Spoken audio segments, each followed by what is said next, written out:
گھر میں جو بیوی برتن دھوتی ہے وہ ہمارے ساتھ بیٹھ کے روٹی نہیں کھا سکتی، اس کو یہ اجازت نہیں ہوتی۔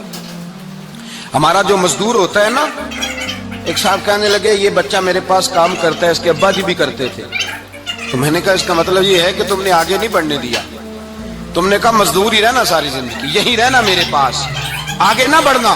میرے مصطفیٰ کریم سید عالم صلی اللہ علیہ وسلم کے پاس جو لوگ کام کرتے تھے، محنت کرتے تھے، مشقت کرتے تھے، ہمارا ملازم ڈرتا ہے، کامتا ہے، وہ بات کرتا ہے تو صاحب جی کہتے کہتے زبان تھکتی ہے، 100 دفعہ موڈ کو دیکھتا ہے، گالیاں کھاتا ہے بیچارہ، اس کی عزت نفس کو اچھالا جاتا ہے، اس کو رسوا کیا جاتا ہے، اور وہ بیچارہ رات کو رضائی میں منہ دے کے روتا ہے کہ یار میرے نصیب صرف اس لیے کمزور ہیں کہ میں غریب کے گھر میں پیدا ہوا ہوں۔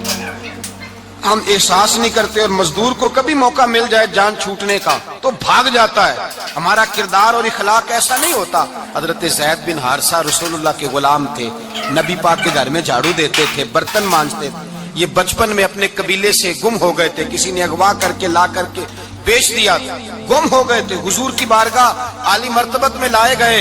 حضرت زید بن حارثہ سارا دن کام کاج کرتے، کوئی آدمی آیا ان کے علاقے کا مکہ مکرمہ، ان کو پہچان کر واپس گیا ان کے قبیلے میں اور جا کے بتلایا کہ تمہارا بیٹا تو محمد ابن عبداللہ صلی اللہ علیہ وسلم کے پاس، اس وقت حضور نے بھی اللہ نے نبوت نہیں فرمایا تھا، ان کے والد حارثہ چچا لینے آئے اور نبی پاک کے پاس آئے تو 2 تھیلیاں اشرفیوں کی بھر کے لائے، کہنے لگے حضور یہ پیسے لے لیں، 2 تھیلیوں میں پیسے ڈالیں، دینار ہے درہم ہے، حضور لے لیں، ہمارا بیٹا دے دیں۔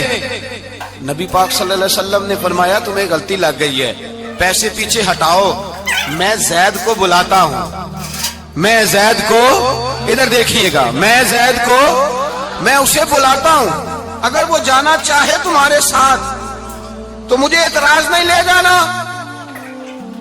چچا اور باپ کہنے لگے آپ عجیب بات کرتے ہیں، وہ غلامی چھوڑ کے نہیں جائے گا، آپ عجیب بات کرتے ہیں، وہ مزدوری چھوڑ کے بادشاہی اختیار نہیں کرے گا، ہم کھاتے پیتے لوگ ہیں، اس کی ماں ترس گئی ہے اس کو ملنے کو، بہنیں روتی ہیں، وہ جائے گا نہیں۔ میرے حبیب نے فرمایا تم نے ابھی یہ ذائقہ چکھا نہیں، تمہیں اس کا پتہ نہیں، تو میں بلاتا ہوں، اگر جانا چاہے تو پیسوں کی ضرورت نہیں، لے جانا۔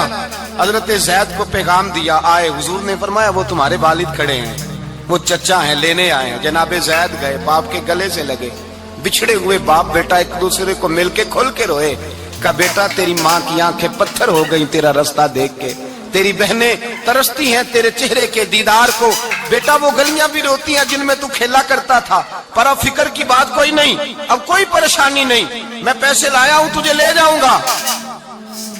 نبی پاک صلی اللہ علیہ وسلم نے دیکھا نا جب باپ بیٹے کی گفتگو ہو گئی، آنسو بہ گئے، بوجھ ہلکے ہو گئے، تو میرے کریم نے فرمایا زید اگر تم چچا کے ساتھ والد کے ساتھ جانا چاہو تو میری طرف سے اجازت ہے، تم جا سکتے ہو۔ یہ لفظ کہے تو جناب زید دوڑ کے حضور کے قدموں میں آ کے بیٹھ گئے، حضور کے قدموں میں بیٹھ گئے، اور گویا فاضل بریلوی علیہ رحمہ نقشہ بیان کرتے ہیں، کہنے لگے تیرے قدموں میں رہوں غیر کی ٹھوکر پہ نہ ڈال، میں جھڑکیاں کھاؤں کہاں چھوڑ کے صدقہ تیرا، اور تیرے قدموں میں جو ہے غیر کا منہ کیا دیکھے، کون نظروں پہ چڑھے دیکھ کے تلوا تیرا۔ کہنے لگے حضور میں نے نہیں جانا، میں یہیں رہوں گا۔ چچا اور باپ نے دیکھا تو کہنے لگے بیٹا تو غلامی چھوڑ کے نہیں جائے گا، تو ملازمت چھوڑ کے بادشاہی میں نہیں جائے گا۔ تو آپ کے والد کو آپ فرمانے لگے ابا جی ذرا 2 گھڑیاں یہاں رہ کے تو دیکھیں، یہاں 2 گھڑیاں رہ کے تو دیکھیں۔ فرمایا یہاں ملازموں کا وہ اعزاز ہے جو شہزادوں کا ہوا کرتا ہے، یہاں خادموں کی وہ عزت ہے، اور پتہ پھر ان کو مقام کیا ملا، یہ واحد صحابیاں جن کا نام اللہ نے قرآن پاک میں بیان فرمایا ہے، نام اللہ نے قرآن مجید میں بیان فرمایا۔ حضور کا اپنے غلاموں کے ساتھ جو تعلق، اپنے ملازموں کے ساتھ جو رشتہ تھا، بڑا آدمی آتا ہے نا، بڑا آدمی تو لوگوں کی سانس سوکھ جاتے ہیں، اٹھ کے ملتے ہیں، بڑا کچھ کرتے ہیں، مزدور آتا ہے تو لوگ اوے کہہ کے پکارتے ہیں، ان کو خبر ہی نہیں کہ اس شخص کا اعزاز کتنا ہے۔ حضرت انس بن مالک رضی اللہ تعالیٰ عنہ فرماتے ہیں میں چھوٹا سا تھا، میری اماں مجھے حضور کے گھر چھوڑ گئی، میں نے 10 سال نوکری کی نبی پاک کی۔ کتنے سال بولیے؟ 12ویں دن لوگ کہتے ہیں بس بھائی ختم ہو گیا، اب فرینکنس ہو گئی ہے، اب جو مرضی تیرے ساتھ کریں گے۔ 10 سال نوکری کی میں نے، لیکن جناب انس فرماتے ہیں نبی پاک نے کبھی مجھے اف تک بھی نہیں کہا تھا، اف تک بھی نہیں کہا تھا، اف تک بھی۔ حضور نے بھیجا جاؤ فلاں آدمی کو بلا کر کے لاؤ۔ حضرت انس بن مالک رضی اللہ تعالیٰ عنہ فرماتے میں بلانے گیا، بچہ تھا چھوٹا سا، رستے میں بچے کھیل رہے تھے تو میں ان کے ساتھ کھیلنے لگا، محو ہو گیا، مجھے پتہ ہی نہ چلا وقت کا۔ حضور نے جب مجھے بھیجا تو فرمایا جلدی جانا اور جلدی آنا۔ اب مجھے خبر ہی نہیں، بڑی دیر ہو گئی۔ حضور وہاں انتظار کر کر کے خود تشریف لائے۔ کہتے جب نبی پاک آئے تو میں بچوں کے ساتھ کھیل رہا تھا۔ حضور نے جب مجھے کھیلتے ہوئے دیکھا، میری اچانک نظر پڑی تو میرے ہوش اڑ گئے۔ حضور نے تو کہا تھا جلدی آنا، اور میں یہاں کھیلنے لگا، یہاں اتنا الجھا کہ مجھے خیال نہیں رہا کس کام آیا ہوں۔ حضرت انس فرماتے ہیں میں ڈرنے لگا، جیسے جیسے حضور قریب آتے میری ٹانگیں کانپتی۔